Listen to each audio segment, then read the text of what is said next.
Ladies and gentlemen, our inductee, James E. Jim Bartlett.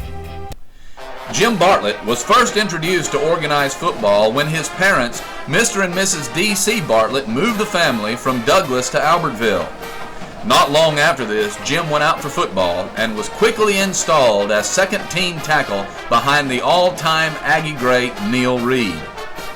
When Reed graduated, Jim was shifted to the top tackle slot for the Aggies and there remained for the next 3 years. Jim has often stated that the experience he got playing opposite Neil Reed in practice helped him become a better player in the years to come. The first years of football, Jim was coached by two Hall of Fame coaches, Vernon Wells and Boyce Stone. His last 2 years, he was coached by another Hall of Famer, Ralph Reed. His other coach was Frank Alford. Jim Bartlett was a starting tackle on defense and offense on the 1954 Aggie team that finished with 9 wins and 1 loss. The Aggie record of 9 regular season wins has stood for 50-plus years. He graduated in 1956 and was elected co-captain of the Aggies for the 1955 team. He was also named All-Marshall County and Honorable Mention All-State. A 3-year letterman in football, he also lettered in track and field, finishing first in the shot put in the sectional meet.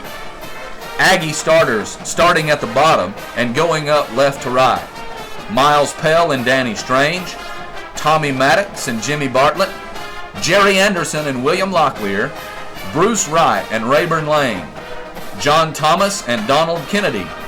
At the top, Gerald Smith, Coach Ralph Reed on the left, Coach Frank Alford on the right. 14 players were named to the second annual All-Marshall County football team Thanksgiving night following the Guntersville-Albertville game. Tom Mosley, Danny Snow, and W.L. Wooten, the latter from Arab and the first 2 from Guntersville, were the only members from the 1954's team. Members of the 1955 team include, top left of the picture, number 39, Melvin Wisenant of Arab, number 83, Donald Wright of Arab, number 51, M.G. Hodges of Guntersville. Below Hodges is Tom Mosley of Guntersville. At the top, with ball in tuck, Roger Martin of Boaz, Jimmy Brindley of Boaz kneeling. Running with the ball, number 28, Donald Fuel of the Marshall Wildcats. Albertville Stars, Donald Kennedy. Passing, below Kennedy, Tommy Maddox and Jimmy Bartlett. Upper right, number 25, Danny Snow of Guntersville, and number 12, Jimmy Rowan of Boaz. W.L. Wooten of Arab in dress clothes, and number 31, Buddy Wood. The Aggie A Club, front row, left to right. Touchdown, Ed Hall. Wayne Dye, Buddy Hanson, Jim Iron Jaw Bartlett, Dennis Strange, Donald Kennedy, William Pinky England, Eugene Kleins, Bobby Martin, Alan Darden. Standing back row left to right, Thomas Shell, Ralph Morton, William Paul Locklear, Aaron Lang, John Thomas, Tommy Smith, Tom Ox Maddox, Gerald Smith, Bruce Wright, Johnny Starnes, Gene Traylor, Jerry Hollywood Anderson, and Bobby Hal Hayes. A rugged 215-pound lineman, Bartlett was the first Albertville Grid Star in 3 years to sign a Grant in Aid football scholarship. Jim was a much sought-after player by several schools. He decided to play for Coach A.C. Scrappy Moore of the University of Chattanooga Moccasins. Jim is the 6th player from the left on the front row. Head coach Scrappy Moore, back row with the hat. Bartlett soon became a standout tackle for the university. A 2-year letterman and starter on offense and defense, Jim's football career ended during his junior year because of medical reasons. He remained on scholarship until he graduated. Notice Bartlett, number 71, the starting left tackle. Number 34, Wilkes, halfback, is Harold Wilkes, who would succeed Scrappy Moore as head coach. Number 11 is quarterback Ronnie Haushalter, the same Coach Haushalter of those great Fife Red Devil teams. When he departed Albertville, the Husky alternate captain became the first Albertville Grid Star in 3 years to sign a Grant in Aid football scholarship. Bartlett had been a much sought-after player by many Southeastern Conference schools. After signing on with Chattanooga, the youngster from Albertville was described by the Chattanooga sports writer Wirt Gammon as big, strong, and fast.